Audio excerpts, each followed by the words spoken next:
Hello, it's me, MusicTechnician, and we are here in Feed the Beast Academy, a mod pack that's here to teach you all about mod packs. So I thought I'd give this mod pack a go because, you know, it's a nice introduction into mod packs if you haven't had a look at them before, or if there's just things that maybe you're not so familiar with. So I have played a number of mod packs before, but even still, there is mods that I am not so confident with. So hopefully this will be a nice learning curve for both you and me. And before we continue, I just want to say, if you do find any of this helpful at all, make sure you leave a like rating. That will really help me out. And make sure you subscribe so you don't miss any of the Feed the Beast Academy. So, first thing we need to do, as it says up in the left-hand side, is right-click your Questbook in your inventory to begin school. Ding! So, a lot of mods have quest books. The questing mod packs are really good to get you introduced to certain mods. Because they'll start you off right from the beginning saying, right, you need to do this, and it will teach you as you go along. So that's a good thing to start with. This mod pack has lots of quests to help teach you how to play. So this is, it's got like nice tutorial stuff here. To open them, click the button on the top left of the inventory or use the quest item book. Left click on a quest to open it. Most quests are invisible until they are unlocked. Dark grey quests are locked even if they're visible. So you'll have certain quests that you need to do. So, oh look, it's showing you there. That's a quest button. That's pretty cool. You have to finish every task for a quest to complete. Hover over the task to see what you have to do. So, okay, so it tells you what you have to do here. Nice, nice, nice. Some quests may have rewards after the quest is completed that you can claim by clicking. Perfect. When a quest is complete, the next quest will unlock. Once you've completed the school, several more chapters will be unlocked. You can open them by clicking on them from the chapter list on the left of your quest menu. Some chapters may have sub-chapters, which you can open by hovering over the main chapter and then clicking on the sub-chapter from the drop-down. Not all chapters have sub-chapters, so they're all kind of linked as well. And the things like this you see here, you can only get to this one once you've done something in here. So something in here links to this set of quests. Like, again, with here, these are all linked to this one here. So you need to complete something here to be able to do these ones. It's quite self-explanatory. It's very easy to go. Exit the tutorial. Yes. Okay, so it's opened us up into the quest menu. I'll just quickly show you how you can get into there. So if you open your inventory, which for me is E, don't worry about all this on this side. This is a mod called Just Enough Items. We'll learn about that as we go on. But if you go up here, you've got lots of different things up here, you see. So you've got guides, which has lots of different guides about different things in there if you're not sure. You have the tutorials page, so there's lots of tutorials on different things here. But you also, in the middle, have the quest book. So you can either open your quests by clicking on this icon here, or right-clicking with your book in your inventory. So we've got one category of quests, which is the basics open at the moment. We've got a wiki on this side, and again, a link to the guides just there. We can pin. Ooh. So we can pin things as well, and that will pin things like your different mods. So it will show you up on the right-hand side what you need to do. But yeah, for now, we're going to unpin that, and we're going to start on our first quest. Learn how quests work. So welcome to FTB Academy. This mod pack is dedicated to teaching new players how to play modded Minecraft. These quests will guide you step by step on how to progress through the most common mods. It works best with the guide, which will have more in-depth descriptions on how mods work. Click here to read more. So the rewards are we going to get read school tutorial team reward. Okay. So tasks, check mark, check. There we go. In case you get stuck, somehow you can use the reset school button to generate a new school and restart the quests. If you don't want to sit through the tutorial, you can click the quit school button to go straight to the overworld and begin playing normally. But we're going to go through the school and show you how it's all done. Right, so we've gotten that one, I think. Okay, so we've just read through that quests bit on the other bit. So can we close this now? Aha! So we can close that, and then we've got item and recipe searching. Learn to use JEI, which is just enough items. So this is ready to be unlocked. We click on this, tells us what we need to do. Modded Minecraft has a lot of new blocks and items. It's hard to remember all the crafting recipes. Luckily, the mod Just Enough Items will help make that easier. On the right side of the inventory is a list of every block and item in the mod pack. Hovering over one and hitting R will show you its recipe, and hitting U will show you what recipes use it. So R stands for recipe. Easy way to remember, R stands for recipe, U stands for uses. At the bottom of the inventory is a search bar where you can type in the name of an item to filter the item list. You can double click the search bar to search for that item in your inventory. So here again, we've got another little guide, it is a guide of Just Enough Items. But I'll quickly go through it with you. So on the side here, we have every single item that is currently in use in our game. So we've got 45 pages of these items. These items range all the way from vanilla survival Minecraft, so you've got like gold blocks, block of yellow walls, glass, and if you press R while hovering over one, it will show you how these things are made. So you've got different categories up here of how they can be made. So via smelting, we can use a furnace just here, or any of these, to also smelt to make glass from sand. Or if we go material stonework factory, which I've never used before. If we use one of those, we have to put cobblestone in, probably use some diamond pickaxes, and it shows you basically the recipe of how to get it. You can do it with villager trades or a redstone furnace, which is just, normal type furnace, or chiseling. So chiseling's really nice because it's a nice decorative thing, but you can get normal looking glass from that. If we have a look, if we go back over glass and press U, now this is all of the recipes that glass is used in. So these are all the normal crafting table recipes, and there's multiple pages of that. If we go on this one, we can go through the different tabs, or we can press the tabs at the top. So if I want to use casting, if I know I want to use casting, for example, I can see that using seared stone and glass, we can make seared glass, just like that, you see. Another useful way to use this is if you just left click on the item, it will show you recipes. If you right click on the item, it will show you uses. Real easy. And here's the search bar at the bottom. So if I want to look for oak saplings, there's oak saplings. And if we're searching in our inventory and we double click here, it will actually highlight where this is. So if we have a look for Questbook, and I double click here, it will highlight that item wherever it is in our inventory, you see. But let's move on, shall we? So we can tick this one. We have learned this. Thank you very much. We're going to get another tutorial. So this tutorial basically goes through what I've just shown you. One thing I forgot to show you is if you hover over an item, it will show you the name, it will show you all the information about the item, but it'll also show you what mod pack it comes from.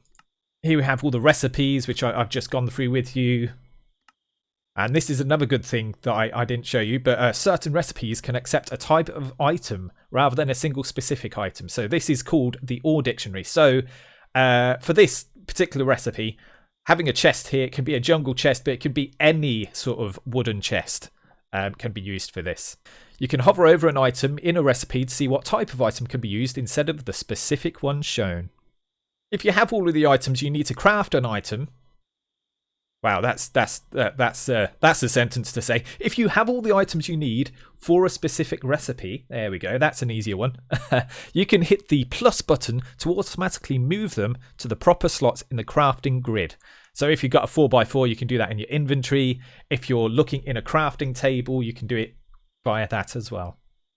And this is one other thing that I didn't show you. You can bookmark particular recipes for use in Just Enough Items. So if you hover over an item and hit the A button, it will bookmark it, leave it over here so you don't have to keep searching for it each time. So if there's going to be a particular item that you're working towards, or if there's going to be particular items that you know you're going to need to do quite a few times, you can bookmark them and just click them the same as you would on the right hand side. So now we've unlocked another quest, and it's an introduction to storage. So there are so many items in modded Minecraft that you're definitely going to want some large storage. But here we go. There's a lot of mods that allow you to store items easily. So what we have to do here is we have to enter the storage room. If you have a look, we can go ahead. Ooh. So what we got here? Storage room. Oh, I like these signs actually. This is pretty cool. I like those, like the signs. Oh, general storage. Introduction to storage. So we got a new quest there. But let me have a quick look in here. So we got a normal chest. This is a normal chest. This is a diamond chest, which has a lot more storage. And then this is a small storage crate, which again, I think has about the same as a diamond chest. Yeah, it's got the same amount of storage as a diamond chest. But I think these are a little bit easier to make. So that's good. Let's have a quick look in the quest book. Aha, so now we've got, look here, open the chests and storage crates. Oh, we did that without even looking. Look at that. Look at that. No rewards. Iron chests and storage crates are good for storing a large amount of items. They work just like regular chests, but they store a lot more. They both come in tiers, with more expensive tiers storing more. There we go. So then it says chest upgrades. So upgrade the chest into an iron chest. Open the chest on the right and take out the wood to iron chest upgrade. Right click it on the chest to upgrade it to an iron chest. So these are things that you can actually craft. If we press R on the item, you can see you can craft it with any wooden planks surrounded by iron. So it's essentially making like an iron chest, right? So you can craft these, which will increase your storage capacity. All you have to do, grab your upgrade, click on the chest, boom. There we go, a bigger storage. So we've got, what, 2 more rows of storage? Awesome. So along from that one then, we've just unlocked bulk storage. Look at storage drawers. So storage drawers is another awesome storage mod. Storage drawers are great for storing a large amount of a single item. Right click a drawer to store the item you are holding and hold right click to store all of that item in your inventory. Left click a drawer to take out one of the item it has and sneak left click to take out a stack. Hover over the tasks above to see what they need. So we need to take some cobblestone out the basic drawer on the right. Yep. We need to take some wood out the basic drawer in the middle. And we also need to put the iron nugget in the compacting drawer on the right and then take out the iron block. And we'll get a team reward here. Ooh. So over to the storage drawers then. These are storage drawers. You can have them as a whole block. You can split them in 2. And each one will have different capacity. You can upgrade capacities. You can lock your drawers so that only that item will go in there. But each compartment of a storage drawer will only accept one item. So you can only actually put cobblestone in here. You can only put logs in here. You can only put planks in here, etc. Right, let's take out some cobble then. So if we just so right clicking is putting things in. Let's left click and we take some stone out. There we go. We can sneak left click, take our whole stack out. We can right click to put one of the item in, or if you keep clicking, you'll put all of the items in. But yeah, we want an item, right? What else do we need to actually do? So we need to take out some wood. It looks like either a log or a plank. So let's take out a plank. I right clicked instead of left clicked. And now we've got the iron nugget. Okay, so what we can do is we can right click this on here. Presumably these nuggets are going to go into an ingot and then the ingot's going to turn into a iron block. Because this is a compacting drawer. So it's going to compact everything, which is super helpful. So here we go. There we go. So we have now made an iron block. So if I left click on this top drawer now, ta-da, we've got an iron block. Look at that. Let's put these up here because I don't know whether we're going to need them or not. But I'll keep hold of them. So now what has it given us? It's given us a 1K storage disk. Now the only advanced storage I've ever used before is one from a mod called Applied Energistics called the ME system, which you may have heard about. But there's lots more available to us in many different mods. So this one is the refined storage, which looks very similar. Looks very similar to what we have. So let's have a look in our mod pack, in our quest book, and see what we have to do. So here we are, digital storage. Look at refined storage. Refined storage allows you to store a massive amount of a variety of items. Items are stored in disks, which themselves are stored in disk drives. You can access items in disks by opening the grid. Instead of being limited by the amount of slots an inventory has, digitally stored items only depend on the size of the disk used. The last quest gave you a storage disk. Open the disk drive and insert the storage disk, and then open the grid and take out the water bucket inside. So I'm guessing in here then there is going to be a water bucket. So we need to put this into a disk drive, which is these things here. Oop. Plonk that in there. There we go. So yeah, so now it's got one item in there. Oh, you can set a certain drive to be a priority, so we could have a secondary drive over here. This is the controller that controls the whole thing. Oh, the grid allows you to access items that are stored in disks, which themselves are stored in disk drives. So go into the grid. There we go. There's the bucket. We got the bucket. Nice. So storage for fluids then. Let's have a look in the quest book here. So fluid storage. Empty a bucket of water. Like there are mods to add ways to store items, there are also mods that add ways to store fluids. Blocks that store fluids usually have the word tank in the name, so you can just search for tank in JEI to find them all. The portable tank has multiple tiers which allow them to store more fluid. Right click the portable tank on the left to take out some water, and then right click on the one on the right to fill it. Okay, so what we're doing is we're taking the water out of this tank. If we just right click with a bucket, there we go. And we can pop it into there. Perfect. So how much do these take? That didn't take it down a lot at all, did it? So what's that, like maybe 20 buckets worth? 20 buckets worth. Right, so now we're going to the technology and automation. But I don't want these videos to get too long. I don't want you to get overwhelmed with things. So I'm going to leave this episode here. If you found any of it useful, make sure you leave a like. Subscribe to see the next part, and I'll see you next time, guys. Bye-bye.